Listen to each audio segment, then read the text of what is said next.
Tú que te sabes tantas historias, pero tantas historias de esas que dan susto. Les voy a platicar una historia y no es del charro negro. Cuéntanos una historia de allá del pueblo, de allá de tu pueblo de... ¿Qué era? La Ribera, Jalisco. Iba a decir de Tamangandapio, pero de allá era del Jaimito el Cartero. Les voy a narrar una historia verídica y real que toda la vida ha sucedido en ese pueblo natal, que es la Ribera, Jalisco.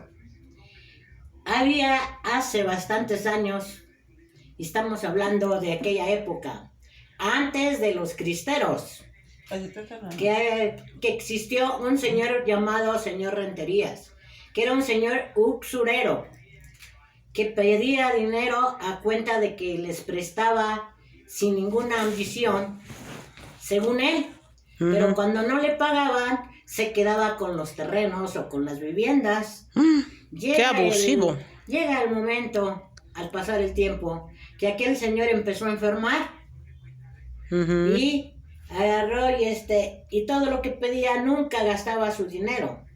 Su esposa era hija de un rey, tuvieron una hija, y esa hija, cuando él estaba muy grave, le dejó a cargo todos sus bienes, diciendo que él los había trabajado cuando no era así. Y a partir de ese día, la muchacha quería tratar a todo el mundo, así como ahorita en la actualidad, que nos quieren bajar a los que somos de bajo nivel. La muchacha se creía poderosa, ya que su padre le había dado el poder, porque él creía que podía mandar a nivel mundial en todo lugar donde se parara.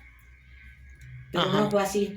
Muere el señor un día, amanece ya muerto, y todo el mundo decía que lo veía pasar por las calles, siempre en su caballo, y agarraba, y siempre sonando las espuelas cuando se bajaba del caballo, como una señal que él era el poderoso y podía mandar en todos lados, ya que las personas que lo llegaban a ver decían que era el mismo diablo, porque agarraba y no era normal, pasaban muchas cosas anormales, que hasta la actualidad, en estos tiempos, bastante gente de fuera, de los alrededores, de los extranjeros, más retirados de lo que es la nación. ¿Y por dónde lo ven pasar? Lo ven pasar por las calles, como es la calle Allende, la calle San Antonio. De allá de la Ribera. De calles de la Ribera, Jalisco. Ah. Por las orillas del río, el río que agarran, y anteriormente era el río de las Amazonas, el río El Lerma, conocido a hoy en día. ¿Y has conocido alguna persona que lo haya visto pasar y que cuente así su historia de...? No, esa historia yo la viví. Yo la viví cuando yo tenía la edad de 12 años, ya que yo era pastorcita en esa región. Me mandaron a cuidar los animales, lo que eran las chivas que tenía mi padre, señor Simón Juárez Vázquez. Al subirme a una roca, se veía una peña grandota, como que formaba una puerta, hecha de que comúnmente ahorita en la actualidad la conocen como piedra alada. Y yo andando ahí, se veía una luz que relumbraba cuando da el rayo del sol que empieza a salir, ya que mi padre en este tiempo de lluvias nos llevaba a vivir al cerro, pero yo tenía que cuidar mis animales, que no se los llevaran los cuatreros.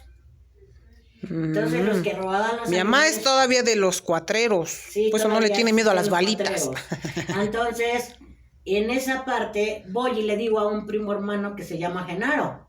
Digo, Genaro, ¿a ti que te gusta buscar los dineros? Fíjate que yo vi una cueva andando en las montañas originario del Cerro Cabrero, para más exactitud.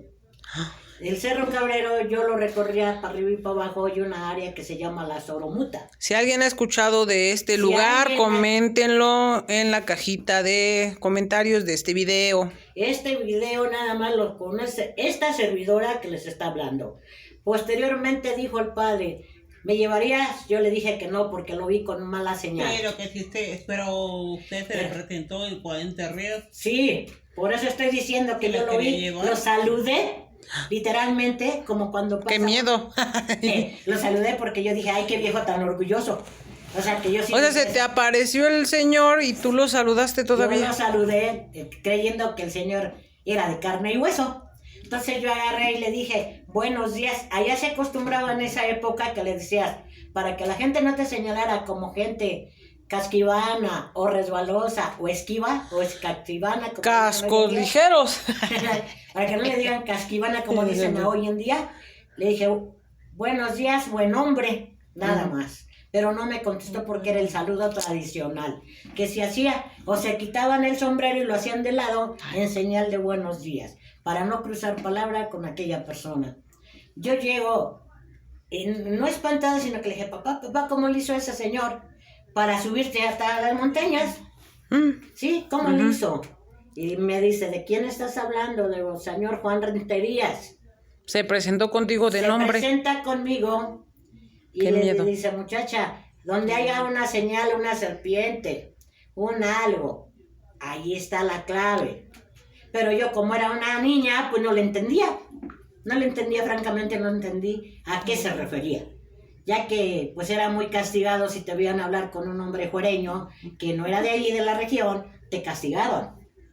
Entonces, posteriormente, que le digo a mi primo, la doncella que les digo, la hija de ese señor Juan Rentería, se convirtió en la serpiente de 7 cabezas, ya que el enemigo se apoderó de ella porque se creía superior a todos.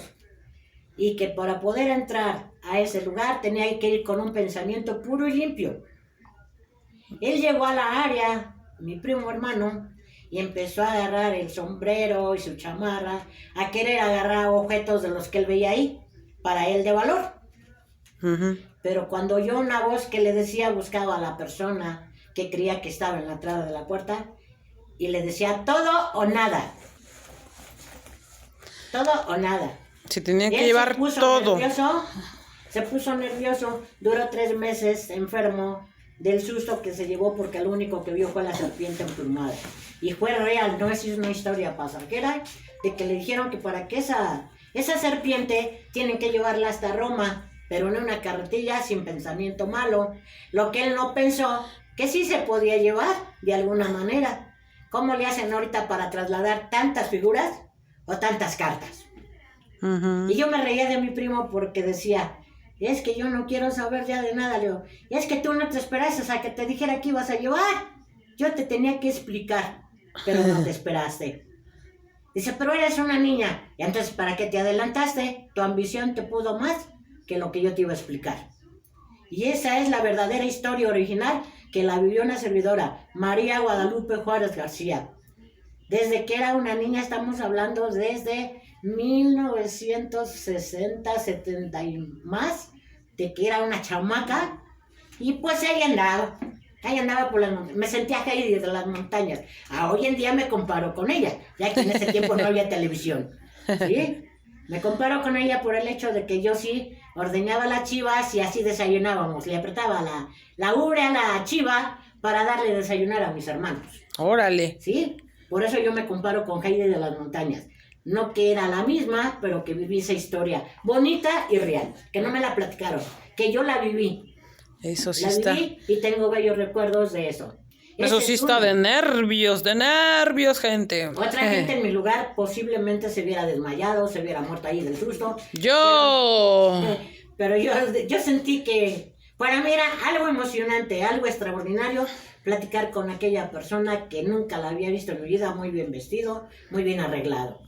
O sea... Bueno, porque lo viste como si fuera una persona, pero si no, qué miedo. Bueno, no se presentó como esqueleto, que si lo ve con esqueleto no sé qué me pase. Pero yo lo vi bien arreglado y bien presentable, con su pistola al cinto, su sombrero ancho, con su barbiquejo y sus espuelotas que usaba para picarle al caballo que caminara. Pero yo lo viví en esa época. ¿Por qué? Porque a mis hermanos casi no les gustaba pastorear a los animales y viví muchas historias de ahí de esa región, como la que está la siguiente historia del río El Lerma, de una flor en el pantano que lo convirtieron en comedia, pero que fue real. Amigos, es que tenemos una historia pendiente. Esta historia se va a poner muy buena. Hay varias leyendas o mitos y anécdotas reales que se vivieron. Que vivió mi mamá ahí en su pueblo y ya nos los estará contando. Todo depende de ustedes, cómo se porten en los comentarios, en los likes. Tenemos entonces la historia de una que hicieron novela, ¿dices? Una que hicieron una novela de una flor en el pantano, que en sí no era novela. era una historia real. Era una historia real y la hicieron Real. novela. Sí. Bueno, pues nos despedimos por ahora, amiguitos. Despídete de tus seguidores.